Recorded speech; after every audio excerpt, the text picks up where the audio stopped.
Boa, Guilherme, valeu, briguei. O Café com a Gazeta do Povo tem o prazer de receber o senador Hamilton Mourão, ex-vice-presidente da República. Temos muitos assuntos para comentar sobre a questão do Senado, a questão do governo federal. Tudo bem, senador? Bem-vindo. Bom dia a todos que acompanham aí a nossa Gazeta. Satisfação poder falar com vocês.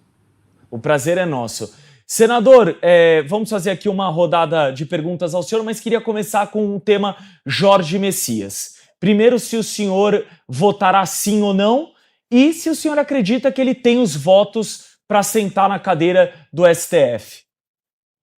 Olha, eu já deixei bem claro que eu, pessoalmente, não tenho nada contra o doutor Jorge Messias. O doutor Jorge Messias é um funcionário público qualificado, mas é isso, funcionário público qualificado, mas que não reúne aquelas condições do notório saber, que é um dos pontos que eu considero fundamental, além, obviamente, da reputação ilibada, para que alguém seja nomeado ministro da Suprema Corte. Eu vejo que um operador do direito, para chegar nesse nível, né, tem que ser um juiz, tem que ser um magistrado, tem que ser alguém que conheça com profundidade, né, o direito. E o doutor Jorge Messias, na minha visão, ele não se enquadra nessa situação e, consequentemente, ele não tem meu voto. Agora, os dados que vêm sendo, né, colocados, né, e os indícios que eu tenho visto, acredito, né, que ele será aprovado por uma margem pequena de votos, mas, lamentavelmente, será aprovado. General Hamilton Mourão, a gente está vivendo a mais grave crise institucional da história brasileira e todo mundo sabe, está sendo pregado, que a próxima eleição ao Senado é fundamental para começar a rediscutir o reequilíbrio institucional no Brasil. Você, hoje, como você enxerga a possibilidade da gente voltar a ter um reequilíbrio institucional em nosso país? O que é necessário ao futuro senador, ao próximo presidente da República, para que a gente consiga esse milagre? Olha, eu tenho uma visão, né, de que, vamos dizer assim, o pacto que foi realizado após o período de presidentes militares, né, que se cristalizou na Constituição de 88, esse pacto está esgaçado, né? O regime que foi montado a partir dali, ele pouco a pouco veio perdendo a sua capacidade de efetivamente prover à nação dos meios necessários para o progresso, não só pessoal de cada um dos nossos cidadãos e cidadãs, mas também, né, do progresso da nação como um conjunto.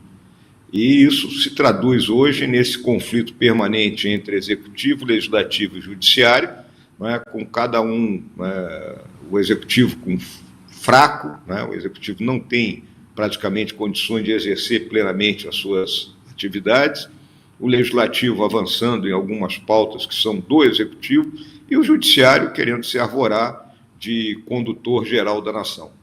Então, por isso que eu julgo que nós temos que refazer, né, aquilo que foi feito há pouco menos de 40 anos atrás. E, particularmente em relação ao Senado, é importante que as pessoas compreendam que é uma eleição, né, onde, a maioria das vezes, o cidadão ou a cidadã não se liga, né, vamos dizer dessa forma, com o seu candidato a Senado. Então, agora é a hora de observar quais são as pautas desses candidatos, de modo que a gente volte a ter uma maioria dentro da casa, principalmente de gente que não esteja comprometimento, né, de gente que tenha liberdade de manobra, de gente que tenha altivez para enfrentar o que tem que ser enfrentado, e a partir daí a gente buscar essa repactuação desse processo, vamos dizer assim, de democrático existente no nosso país.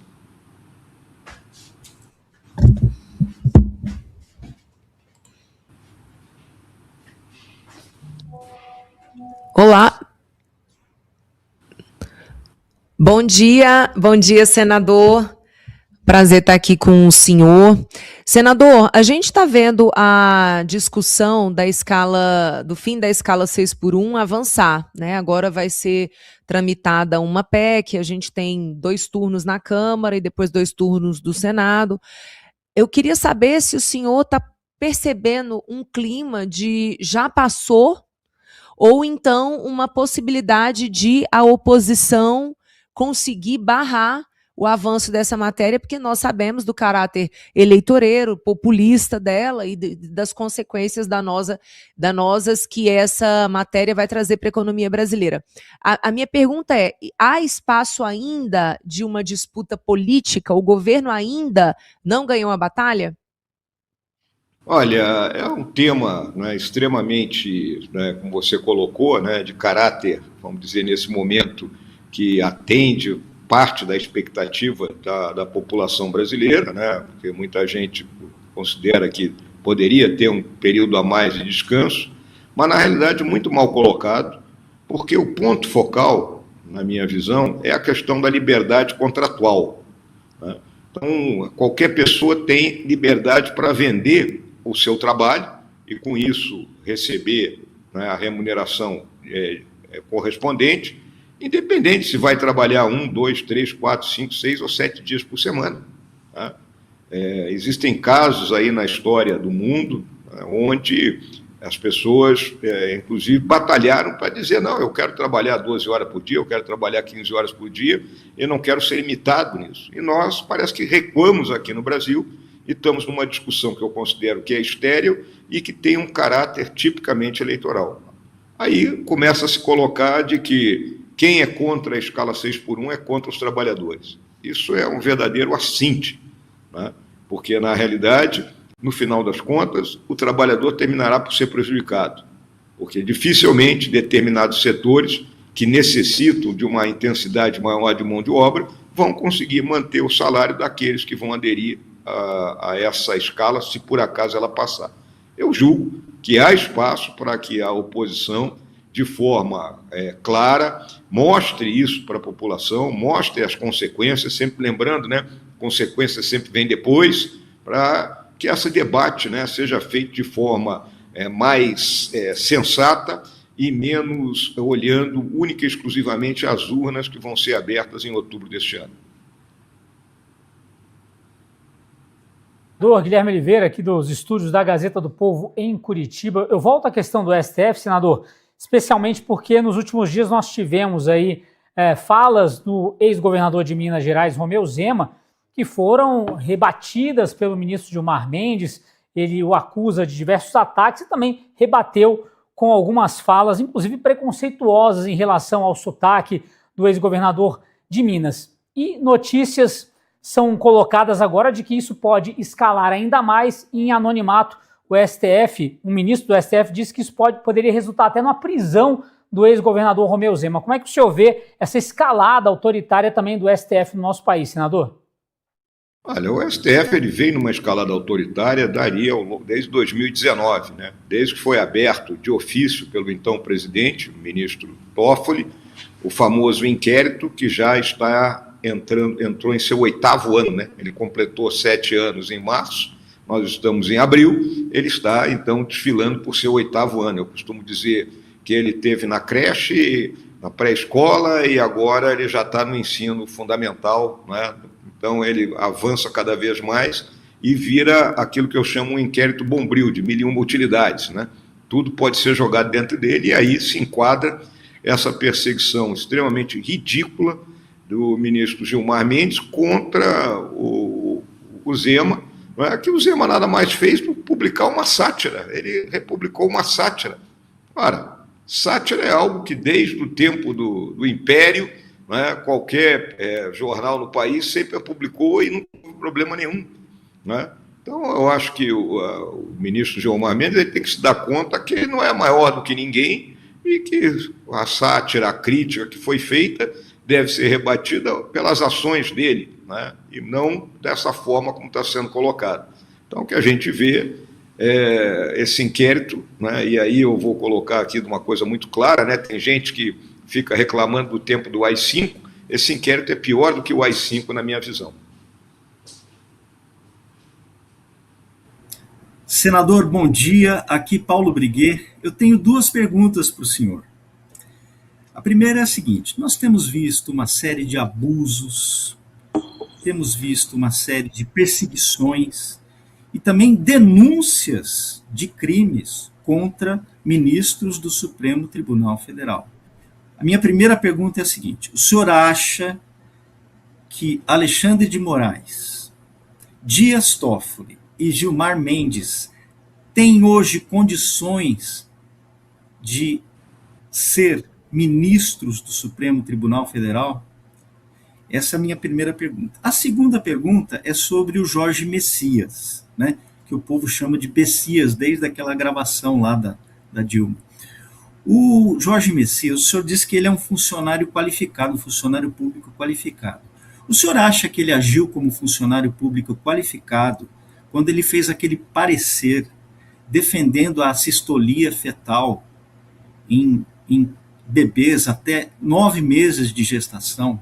E o senhor acha que ele agiu como funcionário exemplar quando ele perseguiu as pessoas, como fez agora com o PL da misoginia, né? Que ele perseguiu as pessoas que criticaram o PL da misoginia?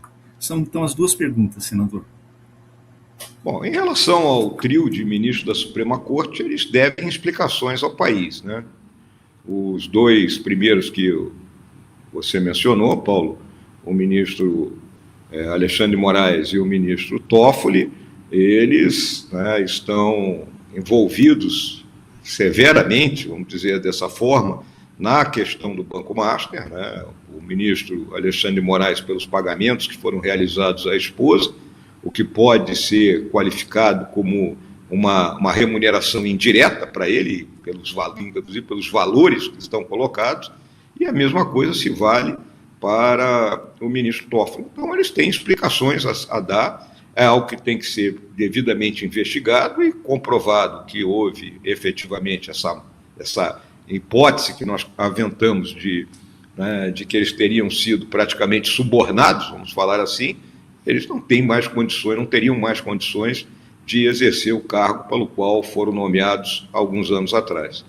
E o ministro Gilmar Mendes, né, ele age de uma forma autoritária, ele age como alguém que está acuado, né, se sentindo pressionado e querendo comparar a pessoa dele com a instituição Supremo Tribunal Federal. Isso aqui é um grande erro, né? A pessoa, o indivíduo, é o indivíduo, e a instituição Supremo Tribunal Federal é algo que está muito acima de cada um, né, dos seus integrantes.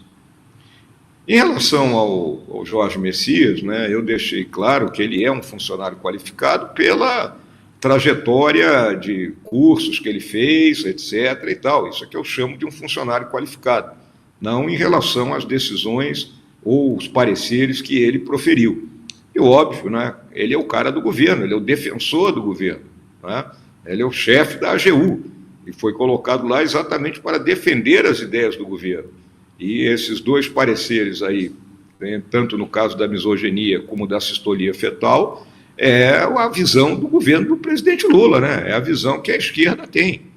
A esquerda, que sempre se considera humanista, na realidade, o humanismo da esquerda vai até a esquina. A partir dali já não existe mais. Então, é essa a minha visão, e eu repito muito claramente, né, que não vejo, né, a capacidade ou a qualidade necessária para o doutor Jorge Messias ser um integrante da Suprema Corte.